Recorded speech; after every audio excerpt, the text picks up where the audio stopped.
I'm Kelda Yoon. Tonight, the latest on the mass shooting in Buffalo and the concern over similar attacks happening here. We understand that it might be in the United States, but it's also here as well. The Canadian side of this is very vibrant as well. As the U.S. president visits the shooting scene, experts say Canada is also vulnerable to violence targeting minority communities. Plus, the victims, a man and a woman in their 20s, were robbed at gunpoint for their vehicle. Obviously, that's really scary, and you don't wish that happens to anybody.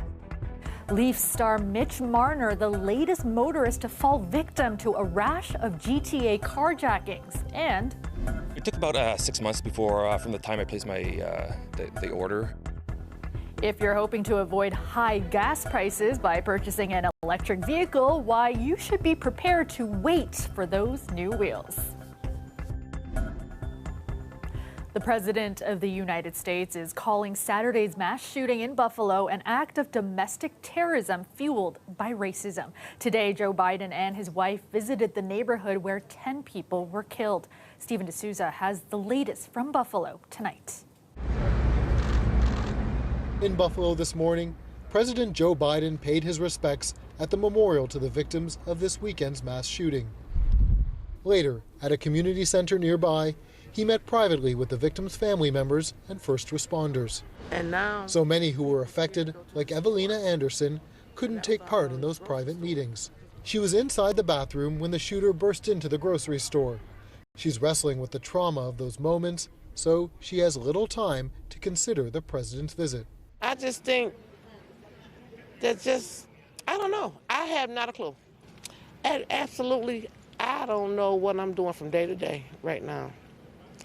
I'll just be happy that I'm living.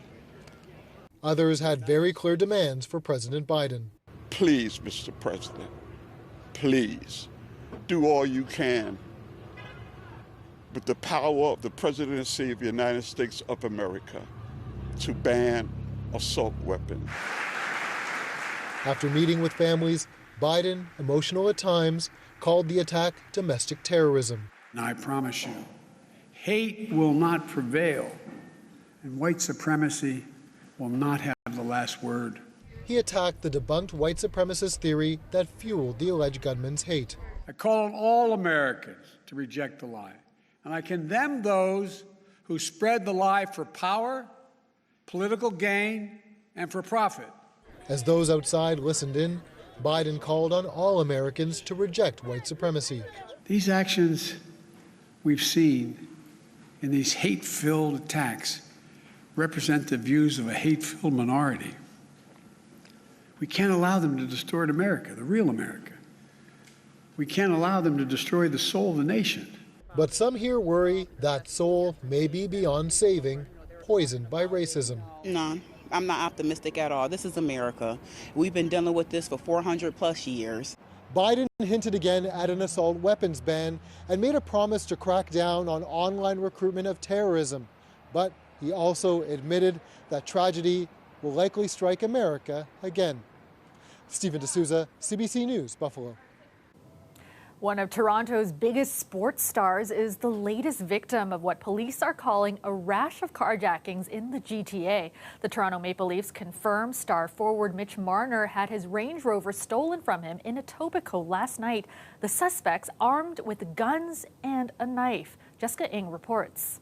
One last shot. Tomorrow spins, put it in front, and the Lightning have held on. 2 days after the Leafs were ousted from the playoffs, winger Mitch Marner was the victim of a carjacking. A man and a woman in their 20s were robbed at gunpoint for their vehicle, and that was a Land Rover that was stolen. His agent telling CBC News the hockey star was unharmed in the incident Monday night. He's fine, and everything was okay. Obviously, that's really scary, and like going to the movies like that would maybe be the last place I think somebody would come. It happened outside the Queensway Cineplex just after 7:45 last night. The victims did comply with the demands that were made of them, and the suspects subsequently made off with the vehicle. Investigators say suspects usually target high-end vehicles like Marner's Range Rover in this case. The incident was one of 3 in the West End over the past few days.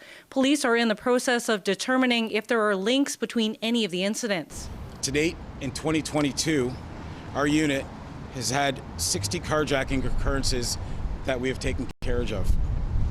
Last year, we had 59 for the entire year. The Insurance Bureau of Canada confirms between 2016 and 2020, claims from auto thefts in general went up over 230%. Data from Toronto Police shows Monday remains the day of the week when most vehicle thefts occur. It is a plague that is getting worse and not better. And in this case, it's one of our hockey heroes. But, you know, this shouldn't happen to anybody. Toronto Police have recently put $2.3 million into a new team to help investigate organized crime. This is a crime of opportunity, and the end game is profits. Jessica Ng, CBC News, Toronto. Players and management from the Leafs were in front of the mic today after cleaning out their lockers. It's another first-round exit from the playoffs for the team and a disappointing end to what was a very promising season. Greg Ross looks ahead to the team's future. Just 3 days after this. One last shot. Tomorrow Smith put it in front, and the Lightning have held on. Leafs players were still feeling the pain of their Game 7 loss to Tampa. It really stings. And we're disappointed, and you know, obviously today is kind of, you know, starting to move forward and closing the door on it. Today is also the day questions begin about the future of this team. President Brendan Shanahan quickly dismissed two of the obvious ones about whether or not GM Kyle Dubas or coach Sheldon Keefe should be worried about their jobs. Kyle built a very good hockey team. I think he made excellent adjustments along the way. And I think Sheldon is an excellent coach. I think it's important to sort of state that I see both of them as being extremely important in getting us to the next level. Another first-round exit from the playoffs doesn't seem to have shaken Dubas's confidence in this team.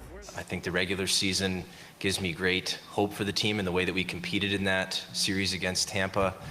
Gives me further belief in the team. Although Dubas didn't rule out the possibility of some changes when it comes to his players. If there's a way that we can improve the team and become a better team, then we'll do that. Of the core players on this team, William Nylander's name seems to be thrown around the most when it comes to trade rumors. First of all, that I've heard since I got to Toronto, so like, that is what it is. Dubas's first order of business will likely be addressing his goaltending situation, with Jack Campbell set to become an unrestricted free agent. Honestly, I haven't had any time to think about it. I know it sounds funny, but just winning here means everything to me, and I love the city of Toronto. I love the fans, the support. It's shaping up to be a busy offseason for Dubas, with a total of 6 regular players headed for unrestricted free agency. Greg Ross, CBC News, Toronto.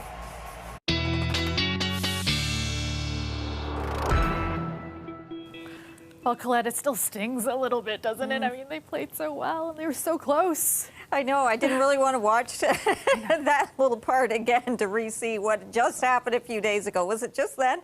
Yeah. You know what? Let's talk about time in a different way and how it reflects and has an impact on our weather. That we're at that point in the year where a daytime high seasonal is 20 degrees. So a little bit cooler to deal with today. Current temperatures in many cases close to where the daytime high was, certainly for Toronto. St. Catharines popped up to 17 there. But this is what we're looking at. It's reflective of those mid-teens. And then we have that west to northwesterly breeze. These are the sustained winds. In many cases, it's very close to 30 kilometers an hour. And we still have a few areas like Markham here where you're getting that gust of 50, close to it, though, into Oshawa. So that is that cooler breeze and feel to the air. Some instability as well. So we had a few isolated showers that popped up along with that cloud cover that moved in. But those are drying out. Where they're going to linger a little longer is a bit further to the east. But otherwise, high pressure moves in tonight. And as it does, we get a clearing trend, and with that clearing trend, a few areas are even going to see a bit of frost, and then late day tomorrow some showers are coming back at us. So I'm going to go into more detail about that, where we might see that frost, and the warm-up that's to come as well, because we aren't going to stick with these temperatures below seasonal. Overnight tonight, with the clearing skies and high pressure, 6 degrees. The clouds will move in the afternoon. Showers likely to hold off till later. 15 degrees for the daytime high for one more day at least. Gelda. Thanks so much, Colette. You're welcome.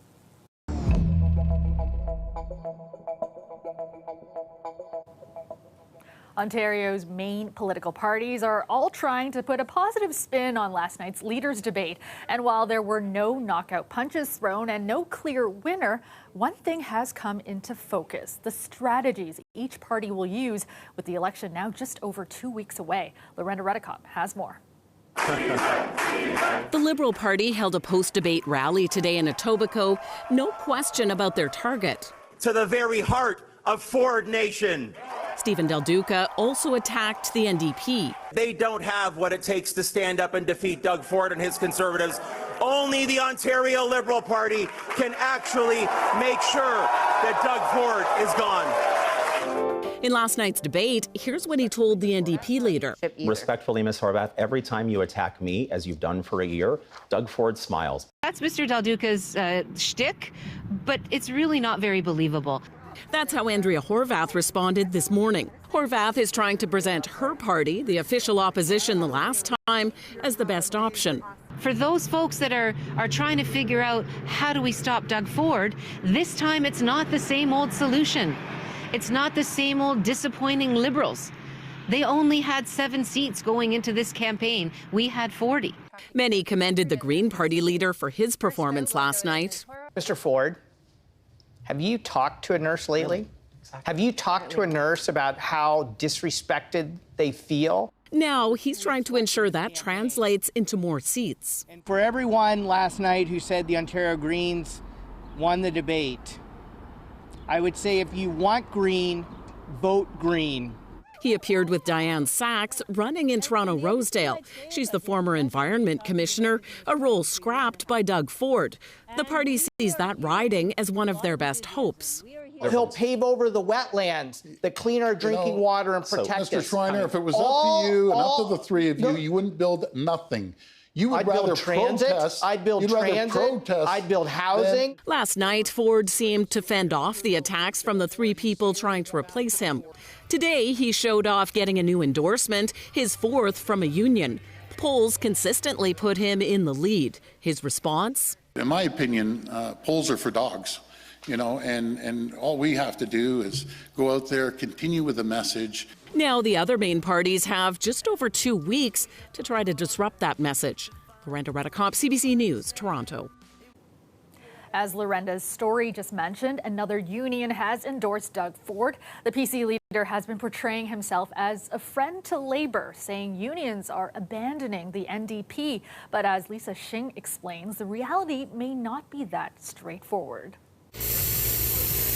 PC leader Doug Ford at the office of the International Union of Painter and Allied Trades, painting a picture his party is union-friendly. This is the latest of 4 to endorse the PCs this campaign.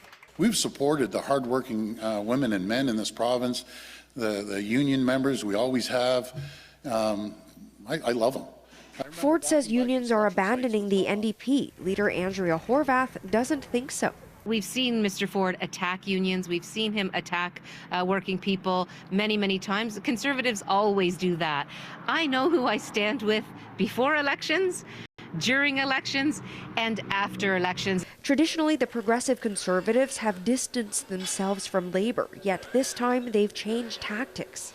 To bring some construction unions to the table, to demonstrate that there's an openness to play ball with them. This lends the idea out there that unions are breaking with the other parties towards the Conservatives. Yet Larry Savage says that isn't what's actually happening. The construction unions that support the PCs make up roughly 2 to 5% of union members in the province. They perceive Ford as development friendly. And the majority of union workers are still public sector workers like teachers and nurses. They don't support the PCs because of unpopular policies like capping public sector wage increases. The Conservatives have really been driving home this narrative that they have unprecedented support, but in a way they're making a mountain out of a molehill. Savage says the real loser in all of this is the Liberal Party, who had most of the union support in recent years, but because the NDP emerged as the official opposition last election, they're likely to get the majority of those votes. Lisa Shing, CBC News, Toronto. Human remains found in Durham region have been identified as a Toronto man who was reported missing last summer. Durham police confirmed the remains belong to 32-year-old Ariel Kaplan, who was living in Richmond Hill at the time he was murdered. His body was found in a hockey bag in a pond last week. Police say the bag had been there for months. The area was canvassed. Some of the witnesses are giving us a range of time when that bag was seen in the pond, and at this point we can go back to the fall of 2021. It was not retrieved from the pond until May 10th. So the property owner retrieved the bag from the pond, opened it, and then found a human body inside. That's when we were called. The remains were discovered floating in an Uxbridge pond last Tuesday near Concession Road 6 and Albright Road. Kaplan was reported missing last August. Police believe his body was disposed of in Uxbridge sometime in the fall. Durham investigators say Kaplan was charged by Toronto police in connection to a tractor-trailer theft in May 2021. Officers in Durham and Toronto are now working together to solve the murder. Mayor Tory says the city will expand hospital-based violence intervention programs after a successful pilot project at Sunnybrook Hospital. A lot of people don't want to feel sympathetic about people who've been involved in gunplay for whatever reason, but the bottom line is oftentimes these people are among the most marginalized people who live in our city. And just the slightest bit of support offered to them, the kind of support that Dr. Andy made reference to, a text here, an introduction to a program there, a little bit of help with getting their lives back on track, can stop them. Since October 2020, the city-funded BRAVE program has worked with 79 victims of gun violence and stabbings in the hospital. Social workers also made 425 home visits to victims after they were discharged to continue giving them support. The program has already expanded to St. Michael's Hospital, and the city now says similar programs are being expanded to Scarborough and Etobicoke. Final results from the Lebanon election show the Iran-backed Hezbollah group and its allies have lost their majority in parliament, and more than a dozen newcomers gained seats.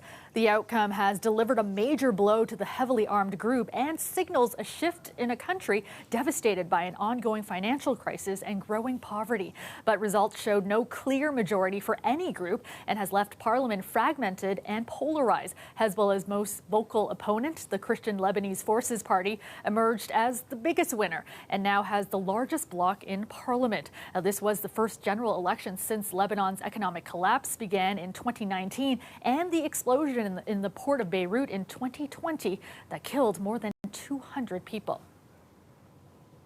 Russia has taken one of its key objectives in its war with Ukraine. It is now in control of the Azovstal steel mill, effectively ending the battle for Mariupol. While some Ukrainian soldiers remain in the plant, hundreds of others are now prisoners of war. And as CBC's Briar Stewart reports, their fate remains in question. For weeks, the wives and girlfriends of Ukrainian fighters have been pleading for their safe release from the besieged Azovstal steel plant. While some men are out now, their loved ones are still stricken with worry and have little information. I not have contact with my husband 2 weeks. I pray that extraction will be continue. More than 250 fighters, many of them wounded, were released from the plant, which is Ukraine's last stand in Mariupol. Video released by Russia shows the fighters being searched. Around 50 were taken to a hospital and the rest to a former penal colony, both in areas under Russian control. Russia hates us. And of course, we don't know what to think and how to feel. Ukrainian officials say the men are prisoners of war and will be exchanged, but signs that there are no guarantees. Many of the fighters are believed to be from the Azov Regiment, a far-right group part of the Ukrainian National Guard, which Russia accuses of being neo-Nazis. These are war criminals, said the chair of Russia's State Duma. We must do everything to bring them to court. An undisclosed number of fighters still remain in the plant. Irina Kulibaba's fiancé Dmitro joined the Azov Regiment this year, a group which she describes as Ukraine's bravest. She feels some relief because a friend texted her yesterday to say he's uninjured. Don't worry, he is okay, no problems, just wait. Where is he now? I don't know. I don't know now. Ukrainian officials say the situation is highly sensitive, so they won't release any information, not even to family members. They say negotiations are still underway to secure the release of the fighters in the plant and those now in Russia's hands. Briar Stewart, CBC News, Kiev. A Ukrainian commander is crediting a Canadian-donated frontline weapon for knocking out a Russian tank. A video from Ukraine's military shows a T-90M being hit in fighting near Kharkiv. Ukraine says Canadian help will be key in the battles ahead. CBC's Chris Brown took a ride-along on a Canadian Forces airlift with supplies destined for Ukraine and gives us a rare glimpse at a small piece of the overall mission Canada is a part of. Well, this is the cockpit of a Canadian Forces Hercules. Those are the pilots, and here we are in the back. We're somewhere flying over Europe, headed to Poland as part of a regular mission that the Canadian Forces has been doing, bringing humanitarian and military aid to Ukraine. Let's come into the back. Members of the 8th Wing, usually based at CFB Trenton, have relocated to Prestwick, Scotland, and they've been flying 2 Hercules out of there on their mission to bring equipment, not just from Canada, but also from NATO into Ukraine. We can't actually tell you what's in these boxes, but it is a mix of what we're told is lethal and non-lethal equipment destined for Ukraine. It really has been a conveyor belt of trips that this air crew has been making going in. And they seem very, very pleased with their work. The pilots we talked to said they've been in the air about 100 hours every month. They can legally fly up to 120, so they're very close to maxing themselves out. We're on our way to Jesnau, Poland. It's a NATO military base. We can't really take any pictures or show any of the activity there, but all of this will be unloaded and from there transported into Ukraine by land, by truck, by train, and then in many cases right up to the front line, of course, the front lines where Ukraine is fighting Russia. Chris Brown, CBC News, on a Hercules over Europe. Recapping our top story tonight, U.S. President Joe Biden paid a visit to Buffalo, New York, as the community struggles with the grief and pain of a mass shooting. Biden bluntly condemned the ideology that's being blamed for the attack. What happened here is simple and straightforward. Terrorism. Terrorism. Domestic terrorism. 10 people died there on Saturday when a man opened fire at a grocery store in a predominantly black neighborhood. The president and First Lady Jill Biden left flowers at a tree within view of the scene of the shootings. The accused shooter is reported to have believed in so-called replacement theory, which says white people are being intentionally replaced by people of color. And the Buffalo shooting has renewed concerns here in the GTA about the possibility of similar attacks targeting minority communities. Ali Chiasson is looking into that part of the story.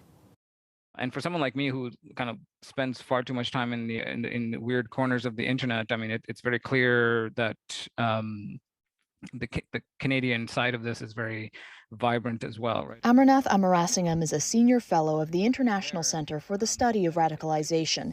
He says there's no reason to assume that Canada is immune to the type of violence seen in Buffalo, New York. The reality is that these are transnational movements. Like the Great Replacement Theory, something that alleged Buffalo supermarket shooter said he believes in. The idea that the white community is at imminent threat of being depopulated. And regardless of the potential motive, Amarasingam says there's something else that rings true here in Canada as well. It's hard to kind of unearth these people in order to even do any kind of proper intervention or try to reach out to them in some way, because we just don't know about them until it's usually too late. To say it's somehow an American problem, I think it requires a kind of willful amnesia. A recent Statistics Canada study shows hate crimes in general against Black Canadians increased by 92% in the last 2 years. We experience racism on an ongoing matter. And not until something horrific happens do other people say, oh, okay, that's actually happening. Just like radicalization knows no borders, the same can be said for the grief and concern among the Black community after seeing what happened in Buffalo. There's a sadness, there is a sorrow for the families in the community that's in pain right now. And we understand that it might be in the United States, but it's also here as well. Velma Morgan from Operation Black Vote Canada says there's an opportunity with the upcoming election to demand action. So I say to voters that, take a second or so to look at the platforms, read the platforms, and see if we're reflected in those platforms and see what issues that they talk about in those platforms. And if those issues are going to benefit yourself, your family, your community, then you know who to vote for. Both Morgan and radicalization experts agree it takes a coordinated effort between policymakers and law enforcement to combat radicalization and make safer communities. Ali Chiasson, CBC News, Toronto. Prince Charles and the Duchess of Cornwall arrived in St. John's today to kick off their 3-day Whirlwind Canadian tour. It began with a welcome ceremony attended by the Prime Minister and included a reconciliation prayer at a garden dedicated to children who went to residential school in Newfoundland and Labrador. Thomas Dagla has the details. For the first time in 5 years, Prince Charles and Camilla have landed in Canada, embarking on a whirlwind 3-day tour stretching nearly 5,000 kilometers. Greeted by the Governor General and Prime Minister at Newfoundland and Labrador's legislature. We came here really early because we were like, we want to be front row, center, as close as we can be to them. It's not every day you get to do something like this, and when you can do it, do it. My mum and I have followed them since I can remember. We saw Prince Charles and Diana and the Queen when they were in New Brunswick before, and I've never been this close, so it's pretty exciting. Prince Charles has been to Canada 18 times before, but perhaps never at a moment with so much spotlight on him as the king in waiting and with so much scrutiny around the remnants of British colonialism. The heir to the throne here to celebrate his mother's Platinum Jubilee. The Queen doesn't travel anymore, and this may be one of the last times Charles visits as a prince, not yet the king. Service to family, to community, and to country. If I may say so, this goes to the heart of what makes Canada so special, and what my family and I have long admired so greatly about this country. Amid the photo ops and pageantry on this tour will come moments of solemn reflection, like this visit to the St. John's Heart Garden, dedicated to victims and survivors of residential schools. We acknowledge the tremendous hurt and pain and the great wrongs that took place. Charles is devoting part of this visit to reconciliation. He's pledging to listen to and learn from Indigenous peoples, though their centuries-long relationships with the Crown will be hard to summarize in short meetings. The couple's next stop, Ottawa, for the second leg of a tour that will have Canadians considering the monarchy's history and reflecting on its future. Thomas Dagl, CBC News, St. John's. As Thomas mentioned, the Prince of Wales and the Duchess of Cornwall's tour includes visits to Indigenous communities. There are calls for the royals to acknowledge the legacy of colonialism in this country and to apologize. Olivia Stefanovic has those details. When the royals meet Indigenous peoples in Yellowknife, this residential school survivor hopes they come prepared to listen. Through reconciliation, they can right the wrongs. The visit by Prince Charles and Camilla, the Duchess of Cornwall, is seen as a chance to showcase the resilience of Indigenous communities, many of which signed treaties with the Crown, who broke its promises to evenly split resources and offer protection. Yes, an apology would be good, but I think it is much more important that we see the kind of action that is needed to move relationships forward. Others want the royals to learn about the very culture residential schools tried to destroy. They should also apologize sincerely for the loss of our very indigenous being. While the Queen is still here with us, I think that should come from her. The Métis National Council president says any royal apology needs to come from the top of the family, along with financial compensation. We need, basic human necessities in our communities, and that comes from, it stems from colonization. But the former chair of the Truth and Reconciliation Commission says the monarchy has had limited power over government policies since Confederation. I'm not a big fan on holding the royal family to account for what its government does. Still, with the Queen being the head of state and Anglican Church, some say a recognition of the harm caused by the institutions it ran is necessary. There's got to be the acknowledgement, then the apology. So it may be a different royal welcome from those of the past, with demands for them to say sorry amid the usual pomp and circumstance. Olivia Stefanovic, CBC News, Ottawa.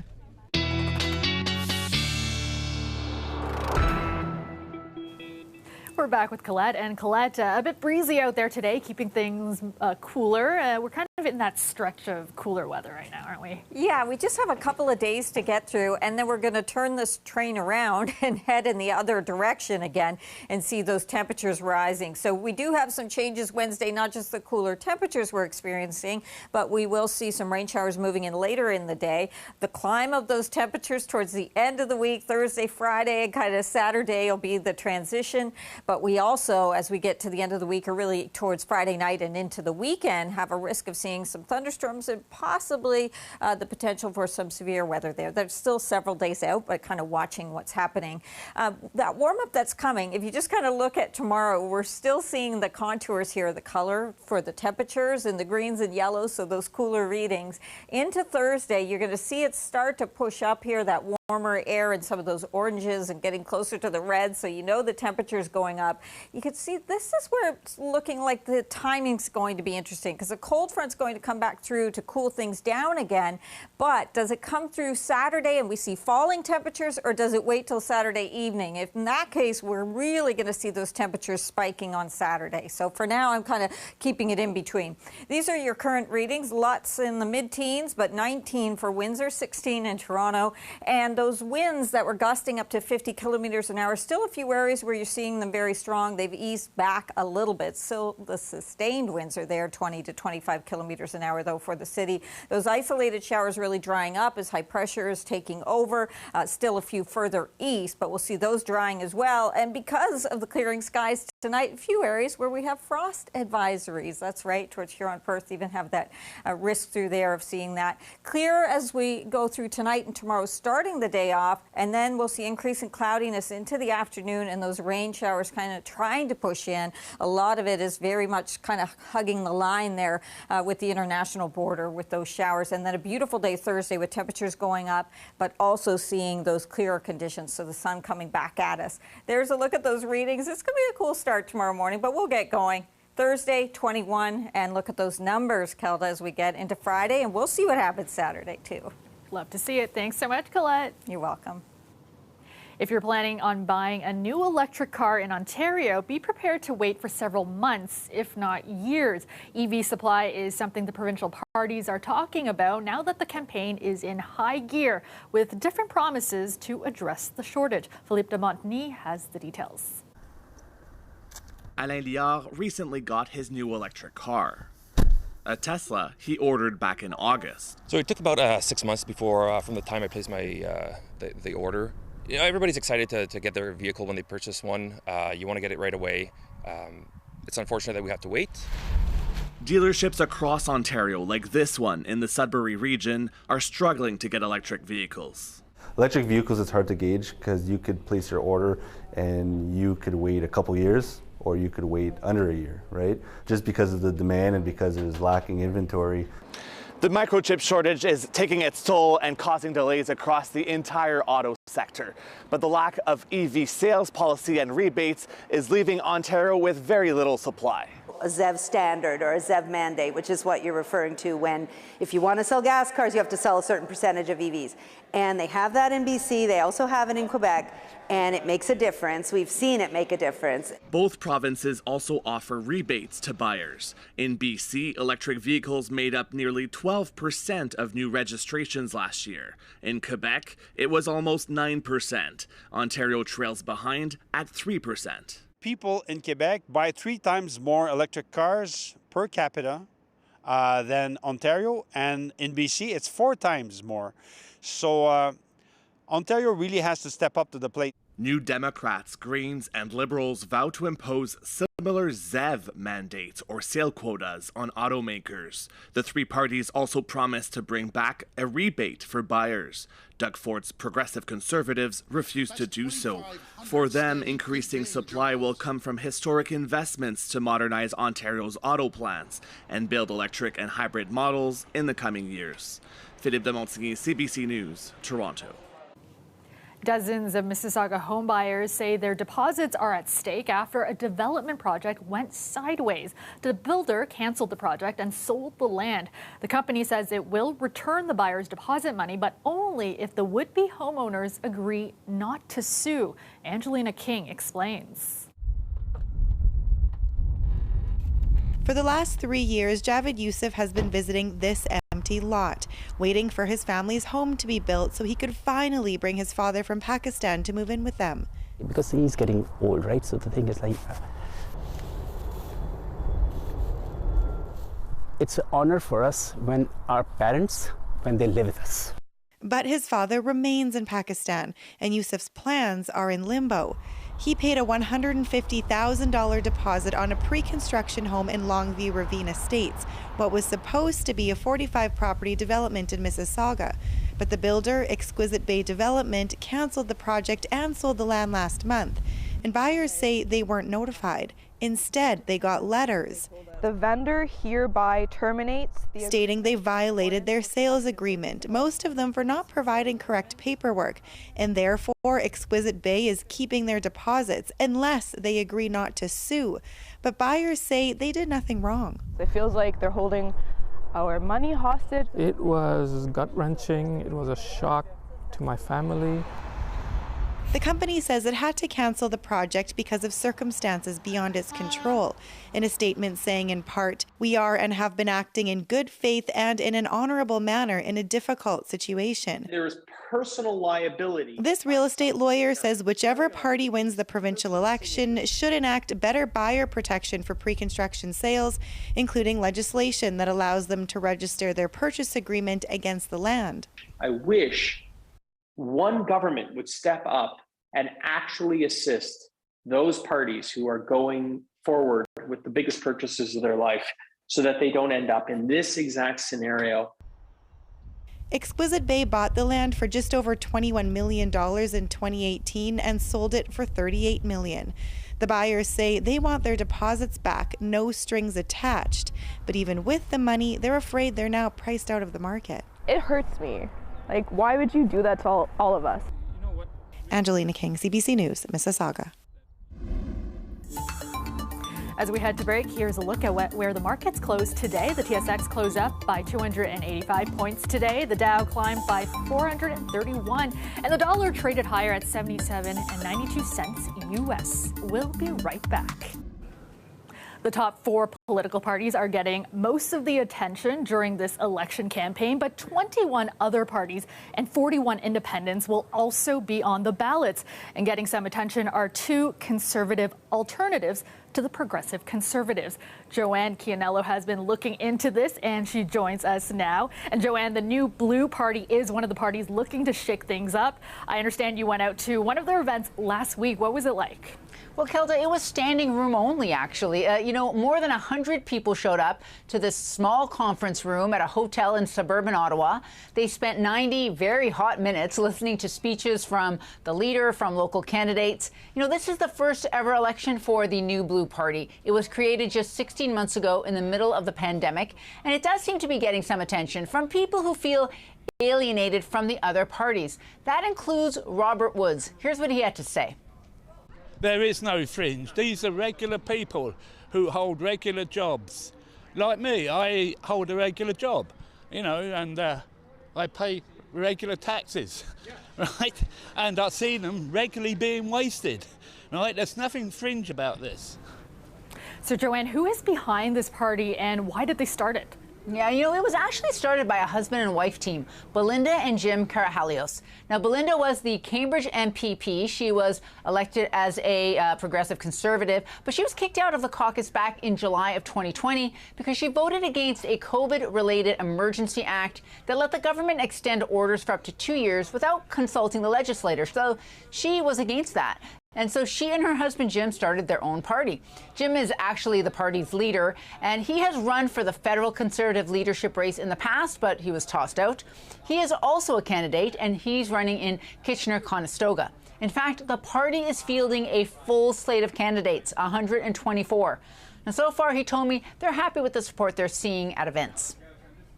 Every time we take a step, we gain momentum. There's no shortcuts for us, so this is all a grassroots effort. But every meeting we're having, we're pleasantly surprised, and as you could see, the room is always smaller than the turnout. So that's always a good thing in politics, and we don't take anything for granted. It's up to the voters and the people at the end of the day. All we do is put out our values and principles, and we're gaining support across Ontario. Now, those values and principles that he refers to, they are somewhat to the right of the PCs. They, for example, would take down wind turbines, saying it would reduce hydro prices, remove the carbon tax imposed by the feds, reduce the HST to 10%. And like the Ontario Party, they oppose COVID mandates and vaccine passports, as well as discussions about gender identity and race in school. It's all what the New Blues call the woke activism. And they want parents to have more publicly funded choices on how to educate their kids. Yeah, it does sound like they have a lot in common with the Ontario Party. Can you tell us more about them? Sure. You know, this is the second election for the Ontario Party. It actually ran 5 candidates in 2018. They got about 2,300 votes. Now, though, it has more than 100 candidates.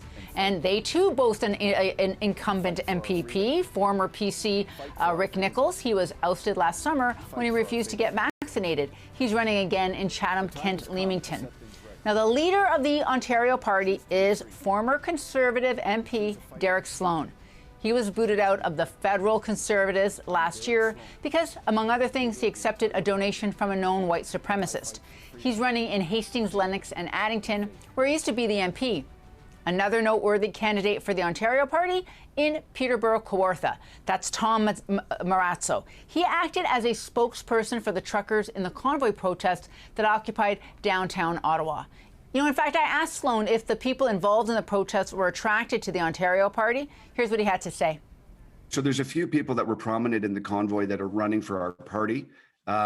Certainly, I think a lot of people that come to our events are you know, favorable towards the convoy. I wouldn't say that everybody was involved that's supporting us, but I think I think most people are favorable to the plight of the truckers that come to our meetings and feel that it was handled inappropriately.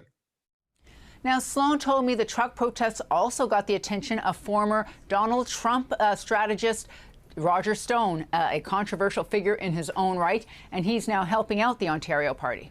Now, the Ontario Party does seem more overtly religious than the New Blues. For example, their mandate recognizes the, quote, supremacy of God and the rule of law. The party would get rid of the bubble zone legislation around abortion clinics. And one unique platform plank is around their plan to control immigration to Ontario as a way to deal with urban housing issues. So bottom line, Joanne, how much of an impact do you expect any of these minor parties to have on the outcome of this election? Well, to be frank, Kelda, almost none. You know, I mean, the supporters of all the minor parties, and that includes, you know, all 21 of them, like the Communist Party, Electoral Reform Party, Party for People with Special Needs, you know, all of them together, they split a tiny fraction of the voter pool. If you look back to 2018, only 1% of votes cast were for one of the non-mainstream parties. Now, we will have to see if that number is higher this time around. Now, in ridings where there is a very, very close race, it might be possible that support for the New Blues or the Ontario Party might hurt the PCs, but no indication of that so far. Thanks so much for that, Joanne. Joanne Chianello in Ottawa. Let's go to Colette with one final check-in on the weather. And Colette, the warm-up, not quite here yet, but on the way. Yeah, it is on the way. We have about 36 hours or so to get through before we really start to feel that happening. But in the meantime, with some of these cooler temperatures that we're experiencing overnight tonight and clearing skies, a few pockets. You can see here the areas of blue where we do have some frost advisories for tonight. Some of those isolated showers from earlier have moved off across the lake and then dying out, but just a few isolated showers now left a bit further east. So overnight tonight with the clearing trend, 6 degrees for the low, but a little bit further north towards the 407, you're talking about lows around 4 degrees. Those winds, which have been strong and cool, those will be backing off, so that will feel a little bit better tomorrow. But what we'll see after sunshine early in the day is increasing cloudiness, and then we do get into some shower development later into the afternoon and evening hours. 15 degrees for that daytime high. This time of year we should be 20 would be seasonal. So yeah, a little on the cool side, but never mind that, because as we get towards Thursday, we'll clear out into the afternoon, and that begins that warm-up process that we will be enjoying. I like it. Thanks so much, Colette. You're welcome. And that is our show for you tonight. Thanks for joining us. Remember, you can get caught up on our website anytime. Just head to cbc.ca/Toronto. I will see you back here tomorrow night at 6. Have a great night, everyone.